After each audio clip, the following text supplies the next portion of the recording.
Welcome back to my channel. Greetings, everyone. This is Q, and I hope everyone is doing well. Off the top, guys, I'm going to apologize for the noise. I hope everyone can hear me well. I'm on my balcony. I live on a very busy corner, so it's kind of noisy. So please bear with me, okay? So, guys, today I want to talk to you about a very important topic, and I'm going to actually open up my life to you guys and let you know what's going on with me and why. So, guys, today we're going to talk about mental health, psychological disorders, guys. A lot of people have them. So I just thought it's something that we should talk about. So if you guys have been following my my channel, you know that I retired from the military. I was in the Army. I am a 100% disabled veteran, total and permanent. And I was so messed up, guys, that probably in 2009, I also got Social Security disability. So, guys, kind of messed up. But, guys, I'm going to tell you about some things that you can do. So, I have various injuries throughout my body, guys, from my feet, ankles, knees, shin splints, hands, arthritis, back injury, shoulder injuries, both elbows, head injuries, and I got shot in the head. So I have a lot of injuries, guys, but those injuries are little nagging things that just really are irritating. But I'm going to tell you how to deal with those as well, especially arthritis, guys. But my major problems, guys, are mental health. I suffer from anxiety, performance anxiety. I have depression, and I have post-traumatic stress disorder from being in the military and in combat. So, guys, don't get it twisted, okay? Many Americans, many people all over the world, not just in America, even if they have not served in the military, you can have post-traumatic stress disorder, PTSD, okay? It doesn't matter if you served in the military or not. If you had a traumatic event in your life,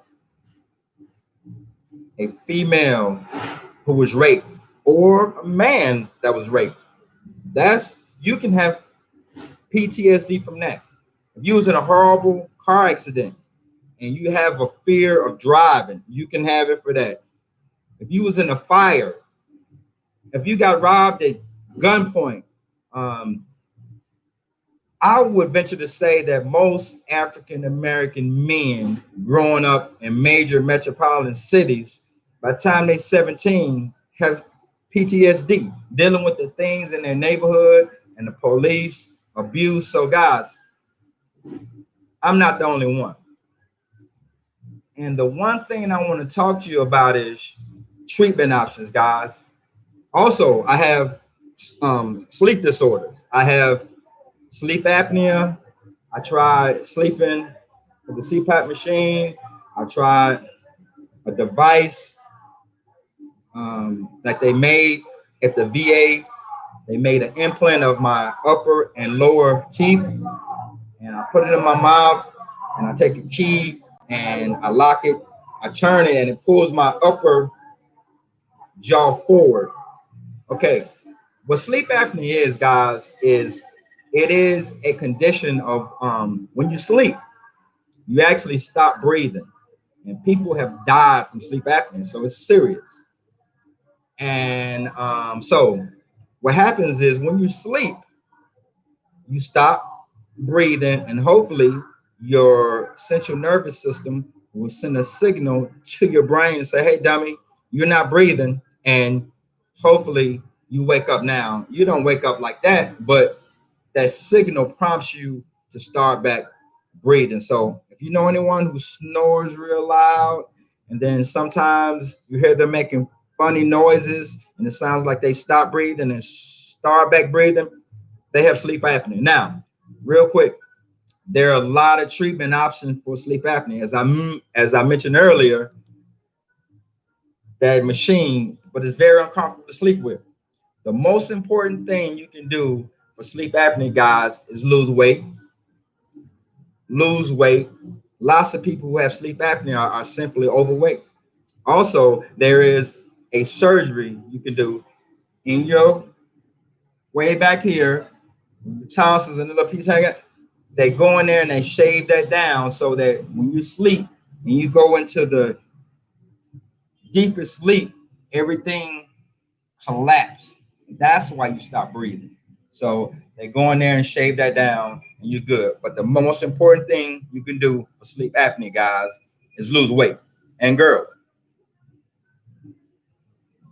Now, let's talk about mental health, guys. I had a really hard time getting my VA disability.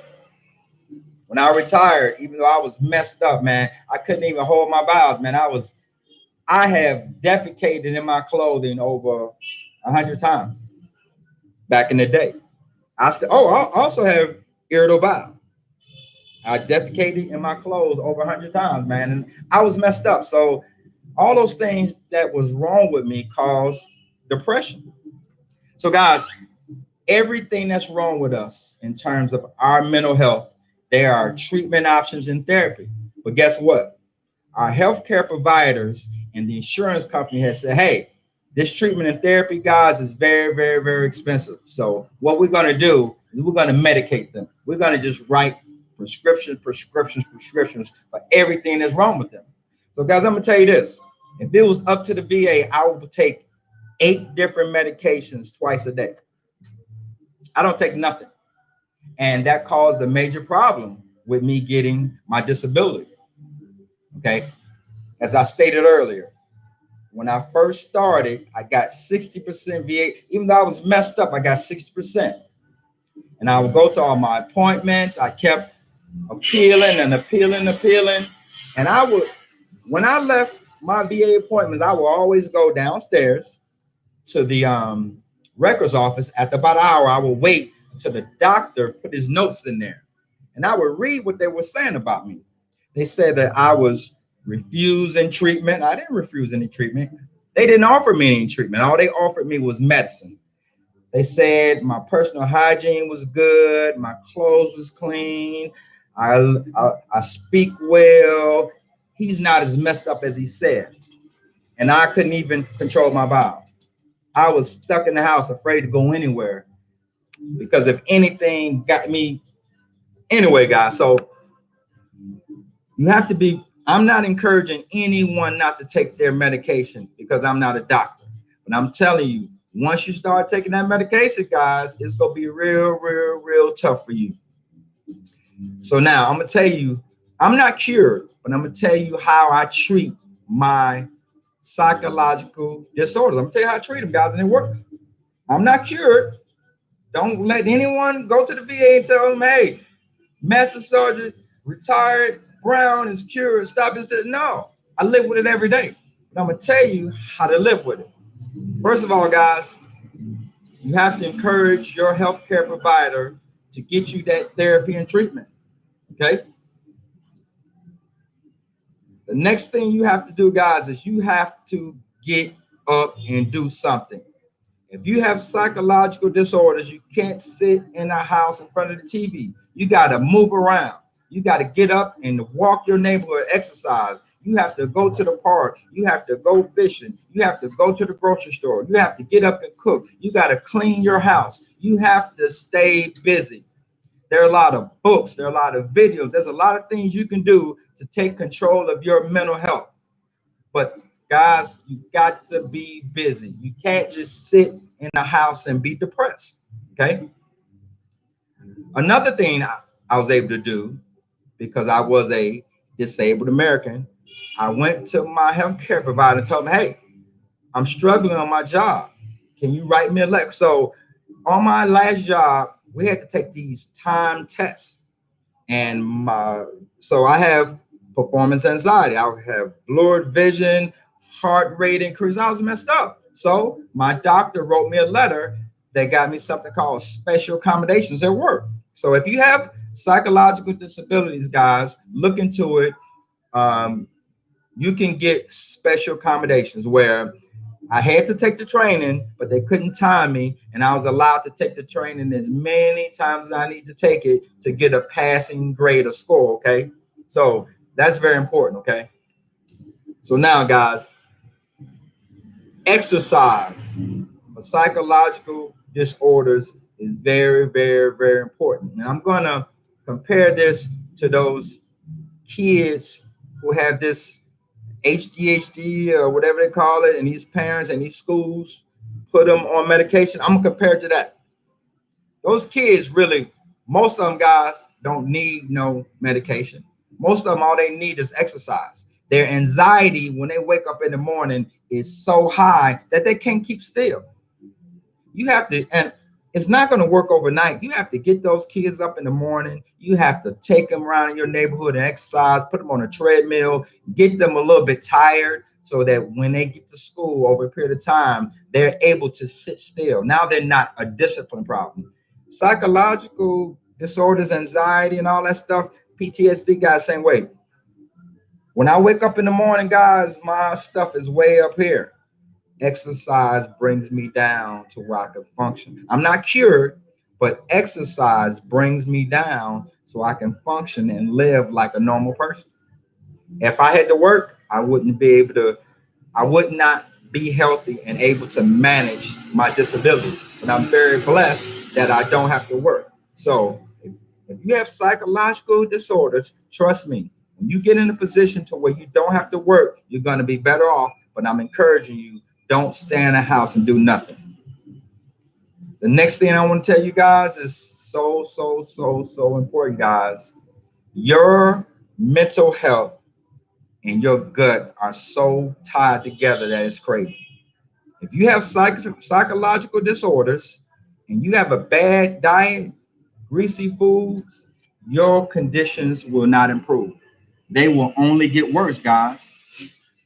They will not improve. They will only get worse. You got to stop eating greasy foods, fried foods, hamburgers, bad food. You got to eat good and you got to drink a lot of water, okay?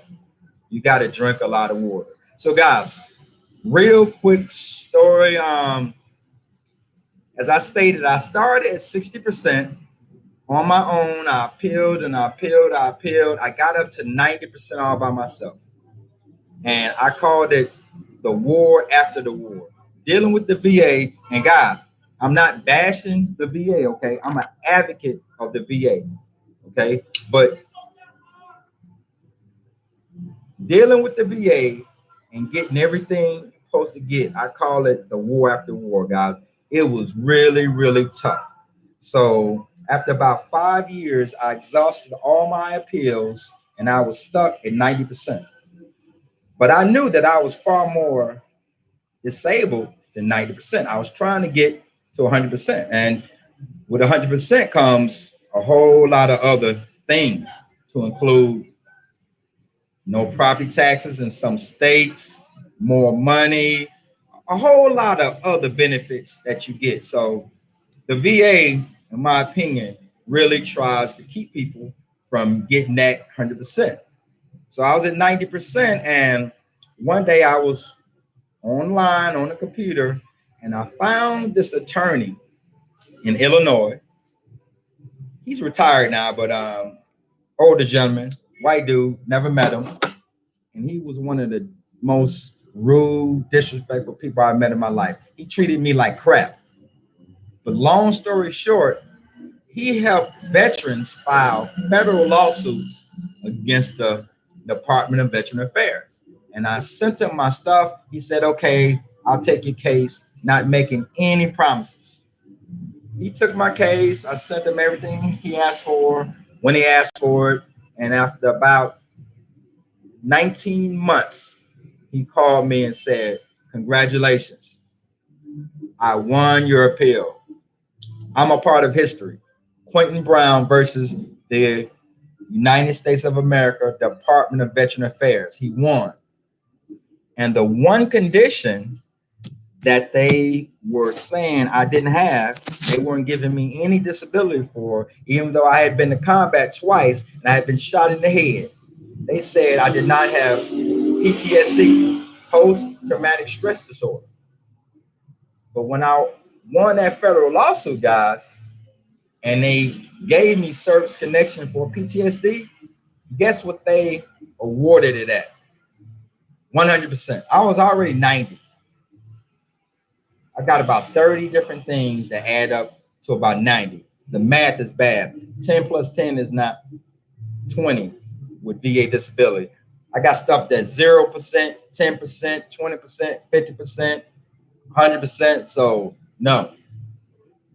Post-traumatic stress disorder, I got 100% for that all by itself. And then shortly after that, I was at a point to where I couldn't work anymore. So I stopped working. Then I applied for Social Security disability, got that in about 90 days. And they even back paid me a year. I was working in that period. I called them and said, hey, y'all gonna have to take this money back. I was working. He said, no, Mr. Brown, according to your medical records, this is where we determined you became disabled. So good. So guys, I'm blessed that I don't have to work and I can manage my disability. So don't nobody run to the VA, write no letters and say, hey, Master Sergeant Brown, retired Army, drawing this money and he's cured. Ain't nothing wrong with it. No. I'm still disabled, guys. I will be disabled for the rest of my life. But I'm giving you some options of how to take charge of your health care, how to take charge of your mental health. Now, let's talk about all the ailments, all the injuries in my body, especially arthritis, because a lot of y'all take a pill for everything. Oh, excuse me. Okay, guys, arthritis. Okay. There's a whole lot of medicine out there for arthritis. There's a whole lot of pills and rubs and this and that and other, guys. I'm gonna tell you right now, the only and best treatment for arthritis is movement. You have to move. If you just sit still, your arthritis gets worse. The best thing for arthritis is movement. You got arthritis in your knees, your back, whatever. You got to move. I'm not telling you to go and get a gym membership, but you got to get up and walk, move, clean your house, go to Walmart, walk around. You got to move around. So guys, if you suffer from any psychological disorders, share it. Talk to me. Ask me any questions. I'm an open book, guys. I will give you anything I have, anything I can share with you to help you guys. I will. And I'm gonna tell you guys, my irritable bowel also got better once I cleared up my diet. Guys, I'm gonna tell you, your gut is tied to your mental health. That's why a lot of homeless people suffer from mental illness, and it's going to get worse because they eating bad. They eating on the street. Sometimes they eat out the garbage. So guess what? Their mental health is going to get worse. So guys, please, I know this was a long video. Please like the video.